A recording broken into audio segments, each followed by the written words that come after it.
what's up, guys? So I'm back once again. I'm, of course, the host of this here channel and podcast. This is Armin, and I'm here with Shay.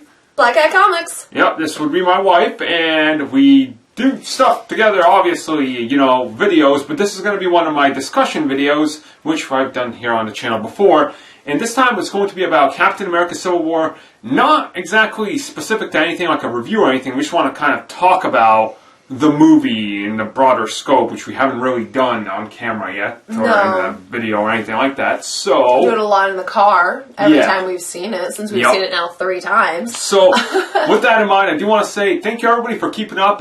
As you know, we're running a contest now that's pretty much going to carry through every CBC episode. So, on the podcasts, when you see it pop up, if you comment, you're entered in to win a season or a digital code to various movies, Star Wars The Force Awakens, Flash Season 1, Arrow seasons, Revenant, a bunch of stuff all throughout that we're going to be announcing. And all you have to do is comment on the topics we're talking about. It doesn't matter if you don't agree with us necessarily. I'm just looking for the people that are most opinionated and can voice their opinion without going, yeah, fuck you, man, go to shit, like stuff like that. So keep that in mind. So yeah, now we're here to talk about Civil War. So I guess where I want to start this is, to me, this is my favorite Marvel movie. I would have to agree, but definitely not. I know why it's yours, and so my way is completely different. And the reasoning being why I love this movie so much. For me, redemption is a huge one, and a proper presentation of a character I was not thinking they were going to butcher, but I was trying to figure out how they were going to bring it in. Yeah. Mind you, it is redemption of Spider-Man and Black Panther being introduced without having his true backstory or anything. Yeah. But it's just hinted at enough that, they can deal with that. Now, to me, it's like, when I say it's my favorite, I don't think it's the best movie. I still think Guardians of the Galaxy is a better movie. Like, when you look at it as a movie, not a comic book film, just as a movie and how it's structured, how it's directed, Winter Soldier is my favorite, followed by, Guardians of the Galaxy, because those two movies were so unique. This is, more fun. This is more Avengers 1, and Avengers 1 is a masterpiece, but it's not a great movie, per se, and that's where I'm coming at it from. This is my favorite film, though, in the series, and, there's a lot of stuff. I said this on Facebook, and this didn't have to just be the third Captain America movie. No. It's the 13th movie in the Marvel series, and it's the third Avengers movie. This has so many things going for it that at any point, a lesser movie would have been lost, and they don't stagger one bit. It's kind of mind-boggling how they can keep everything consistent, so... Yeah, especially with the fact that we do have so many different kinds of characters that get introduced in this movie that we have to learn 2 people's backstory, which, luckily enough, as comic book fans, we've seen, Spider-Man's backstory. We don't need to know it. We know who he is. But even without that, though, if you're brand new, our daughter doesn't know much about Spider-Man. No, she hasn't watched any of it. She understood, oh, that's Spider-Man. Oh, we could do this now. You don't need that exposition and explanation because we've gotten it. So for new people, even that's simplified in such a great way that you're okay, sure, whatever. We know what happens, so go with us, Spider-Man, so. And also, when it came to also Ant-Man, because Ant-Man's obviously in this too, we had his character, which you would think how Ant-Man was and how his movie was a phenomenal movie. Yes, we had the Falcon and his little scene, which is the biggest reason why I was able to fit into this. Yeah. But seeing him actually with the team, I thought at first he was going to be disconjointed. I honestly thought so too, just because the humor in that movie jives with it, which, this is the one thing. When they were shooting this movie, the Russo brothers still weren't attached to Infinity War, and I think this was their trial. How the hell do we bring in Ant-Man, who's such a humor character? Oh my god. And then how do we do it with Spider-Man? But also is a humor character. If you guys can pull this off, you could probably make the Guardians mesh with the Avengers fine. Oh god, yes. Yeah, they nailed that dynamic. He comes in there and he's still as funny as he is in Ant-Man. I love this scene. He's just touching him up, feeling him up. I love it. That's so Paul Rudd Ant-Man. God, yes. Nothing was held back, and it's such a great moment, and Giant Man, of course, too. Oh. That introduction, they could have just blown your mind with how it works. Nothing. Oh yeah, I tried it in a lab, it works. I'm giant. It's like, all right. Yeah. And the fact that, like, with the characters, a lot of the characters being very CG'd in the major battle scene, did not feel disconnected. The only true disconnection was a little bit with Spider-Man, because he actually was never on set. Yeah, he was CG major. Like, even when his mask is halfway up, you could tell it's CG. Not that I have a problem with it, because there's so much going on, and all movies suffer from CG still. So it's still blended, though. It was only the only time I felt like it was ever disconnected was when he was by himself. When he was with everybody else. Like, I even love the fact that if you watch him while he's running in that scene, he's running faster than Black Widow. He actually, by the second pan over of Team Iron Man, he's actually almost faster than the rest of them. Which, it's also very much implied he does not know his own strength. And that's something that Spider-Man's been struggling with way early in the comics. Like, he can literally punch through a human, but he has to hold his punches, and which is something we've never gotten in any movie before. And that's something that, with great power comes great responsibility. That's going to be a major factor, because I think he will have that moment where maybe Flash Thompson goes to hit him, and he hits him so hard he breaks a rib or something. He's like, because he gives you that notion in the movie that his powers, now he has them, and he could go play football or whatever. He doesn't because it's wrong. It almost implies that something did happen, something like that, so... And especially because we were talking about this actually today when it comes to Spider-Man in the car, that we're like, okay, well, what is going to happen with Uncle Ben? Because we already know he's gone. He's going to be a flashback. Well, Incredible Hulk style intro. That's my idea. Like, it's just done. It's never need to see it, and that's good. And I am wondering then what does happen, because you see him. He grabs. Obviously, there's spoilers and things like that. We're assuming you guys have seen it now. Yeah. So he grabs Winter Soldier's hand and starts turning it. More strength than any other of the characters. And he was just like, it's so nonchalant. But then he's also still light as a feather, just like an actual spider is. Like, I feel in this small amount of time that we got to see Spider-Man as Spider-Man, they have done more with his powers and actually explained things without actually explaining, because even with the YouTube scene, he sits there and he's like, that is 40 miles per hour, 2-ton car that you just put down. But it's not just that. It's also the subtlety. How do you crawl on walls? What are you doing? And he's kind of just bypass. It's like, it doesn't matter. It's a comic book character. We don't care. Like, okay, so away from the Spider-Man. Black Panther. Oh my god. I cannot. That costume, even when we saw it in the trailers, seeing it in motion. The way he moves. Oh my god, it's perfect. It's like he's a goddamn panther. Like, you don't know what's coming. He's like flipping, like when he does that like spinning triple turn kick thing. I don't even know what he does, but it's versus Bucky. That's pretty impressive. That's awesome. Oh my gosh, just awesome. Everything about him, and the fact that we have had so much history with it, and a little bit of the most recent episode of Agents of S.H.I.E.L.D., they actually tied, I feel at least, they actually tied Wakanda into the universe, even with that show. There's ancient humans running around in Africa, and they have all the symbolism. And in the Marvel Universe, well, in our universe, I don't know if you believe in evolution or whatever, the cradle of life is in Africa, and we know that the Wakandans were like the cradle. So I'm hoping that could be a little hint towards, because I think that's really creative. But going off Agents of S.H.I.E.L.D., because we're not going to talk about that here.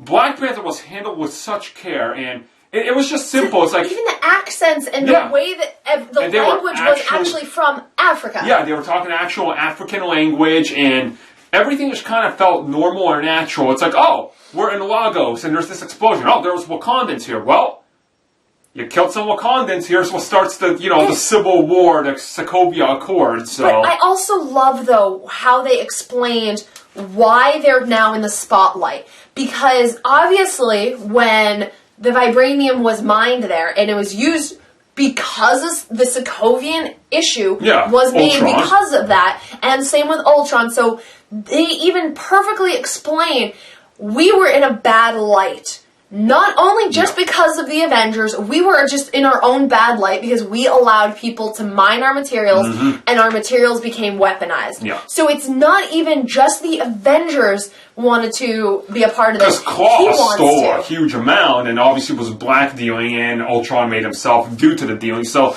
they got put in the limelight. So it's like. So and that's the great thing about this, about the Accords, is because of the fact that it's not just because the Avengers need to be in line.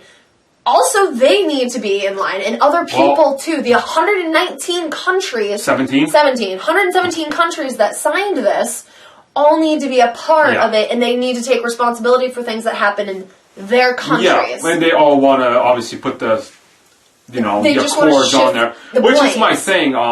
Which is going to take us to the Accords and the Civil War.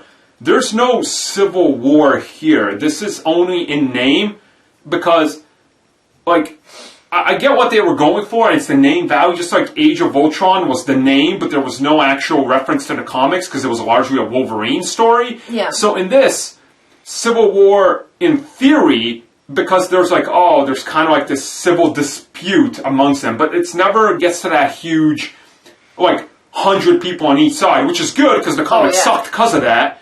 But it's weird how they framed it because throughout the movie you can agree with both sides. Yeah. Where in the comics, Tony Stark was the complete scumbag. In this, you can kind of agree with him up until he jails everybody and doesn't let them out. It's like, but these are your friends. Like, well, you broke the fucking Accord. It's like, yeah, but we didn't sign the Accord. Some of them are in there who never even signed the Accord, so they shouldn't be held responsible, but they are. But they are because they're pushing it on them. Ant-Man never signed the Accord. Hawkeye. Neither did Hawkeye. Hawkeye said to retire, so he shouldn't have been a part.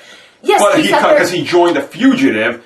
But that was my big, I guess, issue with it. I mean, obviously we knew they were going to sign the Accords and all that, and they were going to be pushing it, but there comes to this point where in the movie, I'm really enjoying what's happening, and these Accords are being pushed, and I'm like, well, we don't get the broader scope of what's happening elsewhere. We don't get that sense that, okay, these Accords have been passed.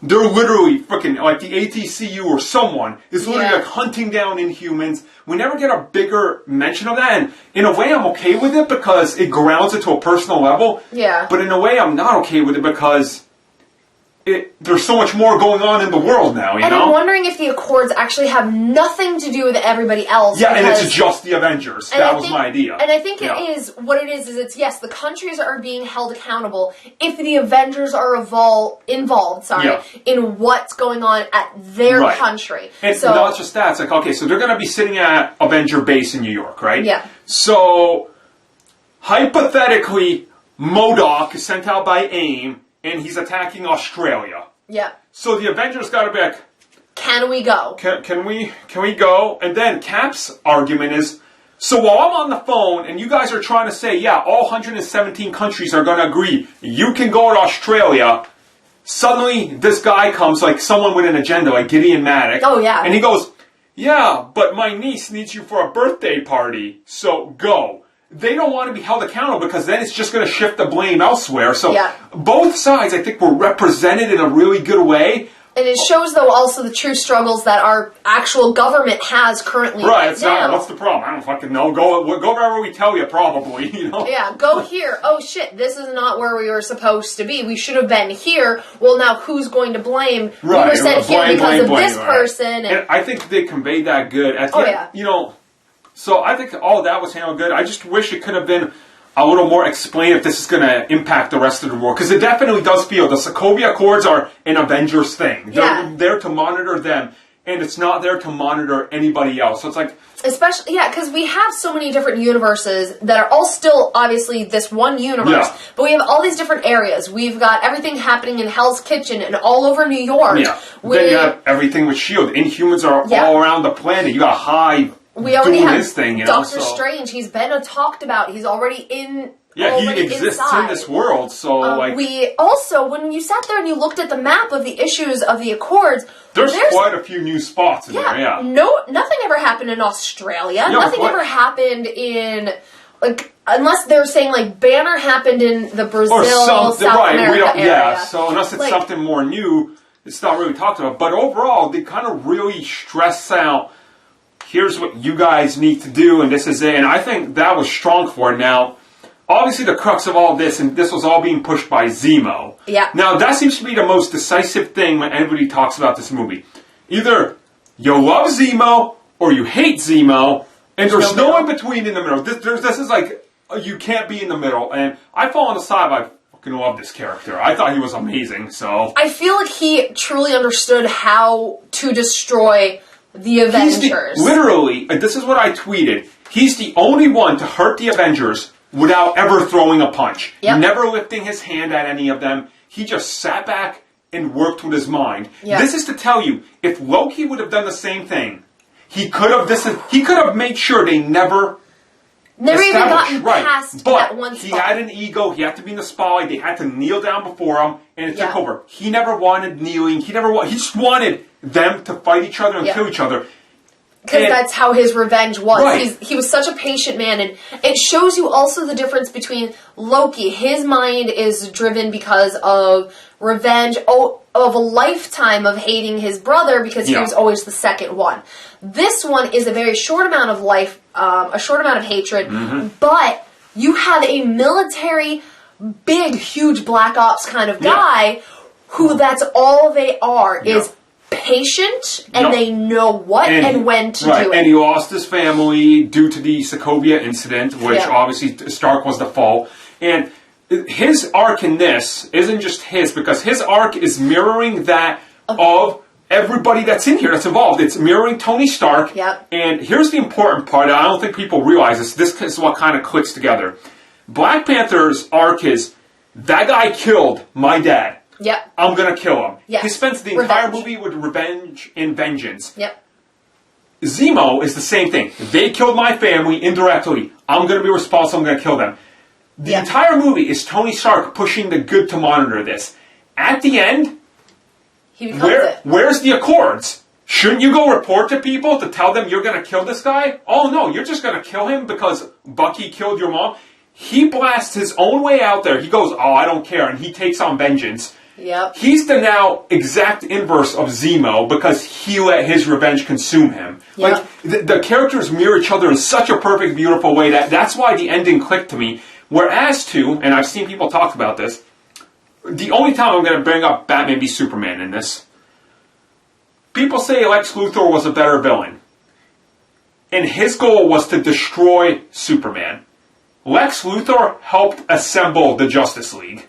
Yeah. Because of Superman's death and he's alive. Lex Luthor is now responsible for why he's never going to succeed. He's exactly like Loki, except Loki was mind-wiped. So, it kind of doesn't make sense. With Zemo, all his motives made sense to me. I'm like, He knew, the fact that he knew in the end he was going to kill himself. Yeah. Because all he wanted was for them to kill themselves, and he was going to kill himself, go join his family in the afterlife, knowing that they were, to him, avenged. Yeah, that was his whole goal, and he looked like he was succeeding. Black Panther stops him. I definitely think he's going to be back.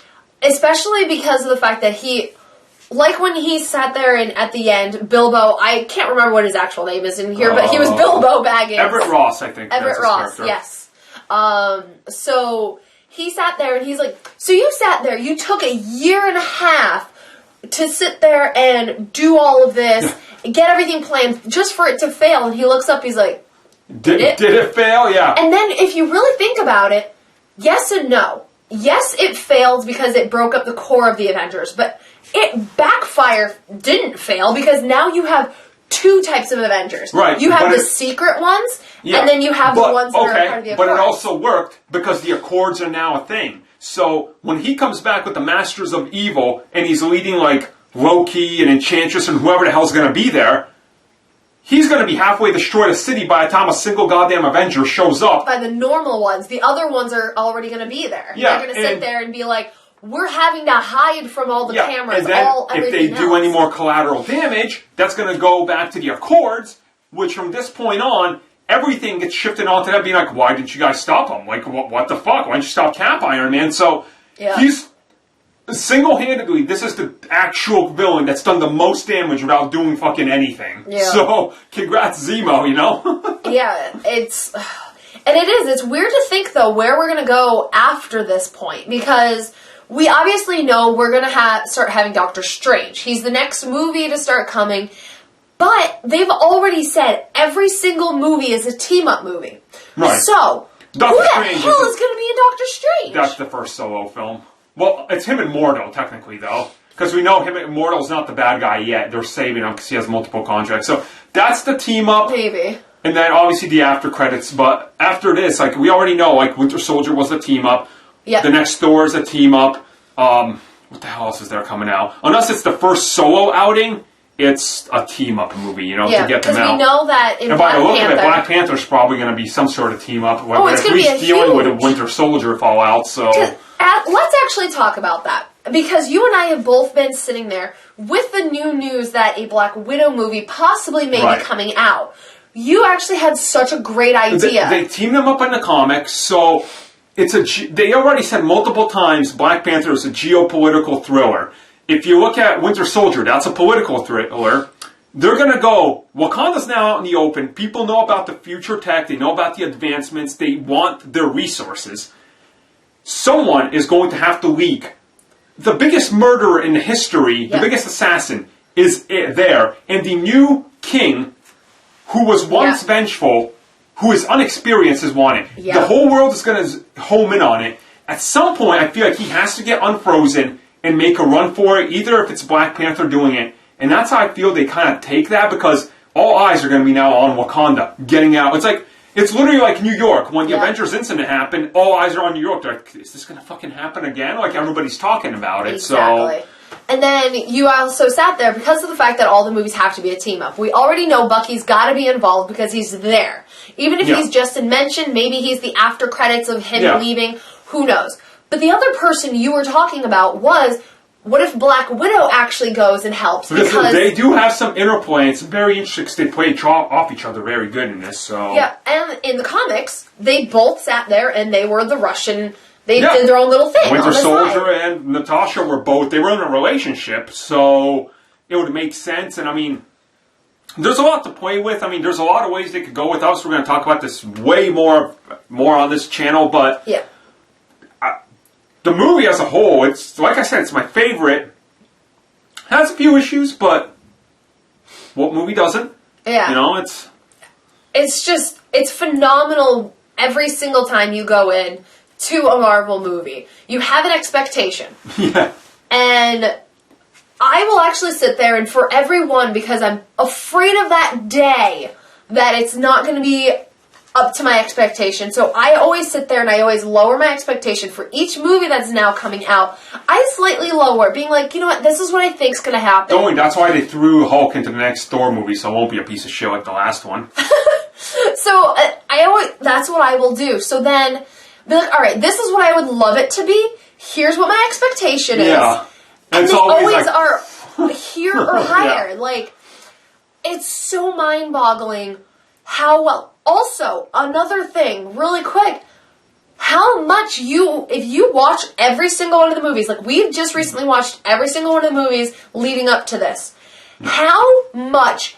every little detail, there's a callback to every single movie. Like, direct lines, direct quotes, direct references. Like, every single thing is mentioned in there. There's definitely a lot of callbacks. Like, like I said at the beginning, it's a wonder that this movie is a sequel to 3 different things. Yep. And it works. And it is a sequel to Avengers 2. Because you can't have this movie without that movie. If you watch The Winter Soldier and you watch this, you're lost. You're like, what the fuck's a Sokovia? I've never seen this. You have to watch it. In that term, this is the only comic book movie series, the only, where every movie is better than the last one.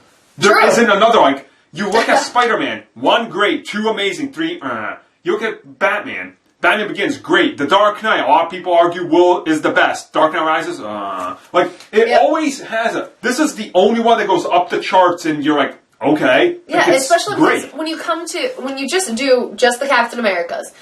A lot of people love the first one, but it's not a lot of people's favorite. Yeah. Nor the second one is. Yeah. Until now, when we start talking to people about the third one, they're like, blew my mind. Yeah. The second one was my favorite. No. And it's not just because of the fact that we have all these extra characters added into it. Yeah. It's because of the story between the everything's a payoff. And to me, my favorite is still the first one. And I know I'm in the rare minority, but I like a character piece more than just action. So, and let's be real, you can't have any of the Marvel movies if it wasn't for Captain America. Because that retroactively, that movie makes every single other thing possible. So, yeah, this movie was goddamn amazing. That's really all I could say in this discussion about it. It's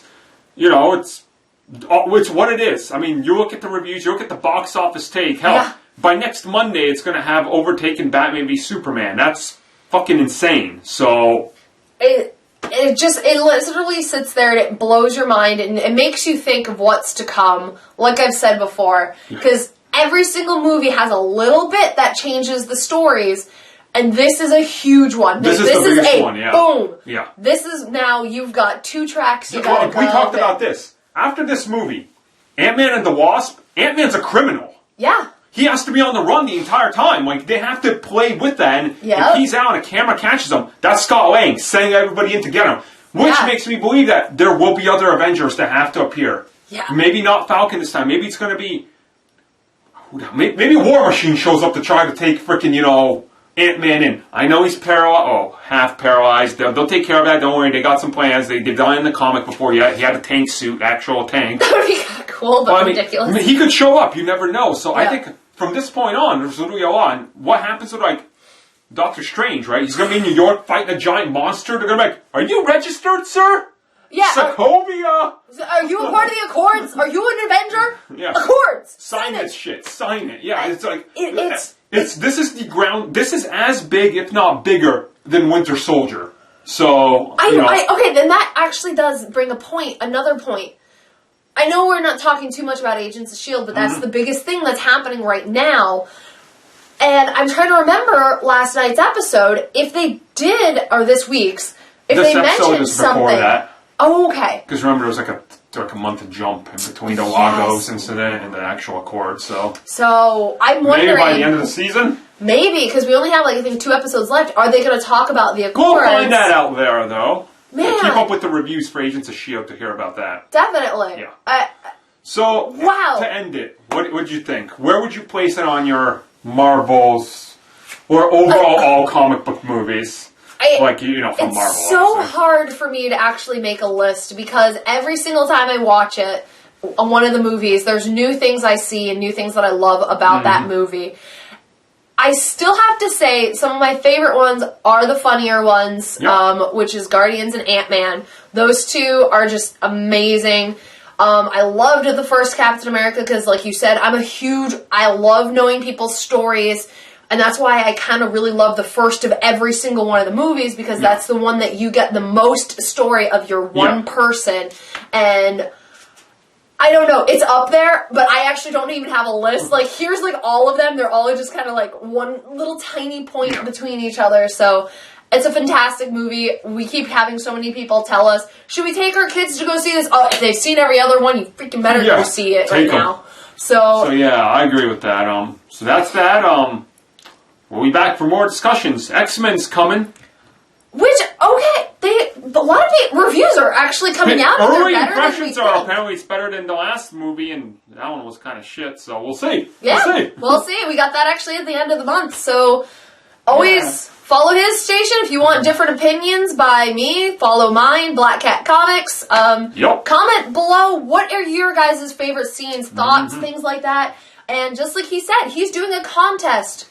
Yeah, comment. So there you go. Thanks for joining us, guys. See you around. Hey guys, Armin here, just reminding you that this video was made possible thanks to patrons. If you guys are interested in supporting us and making sure we keep the lights on, check out our Patreon where you can join other fans in supporting the CBC delivering content you guys have come to love and expect. And if you can't do that, give us a like and a subscribe. That goes a long way too.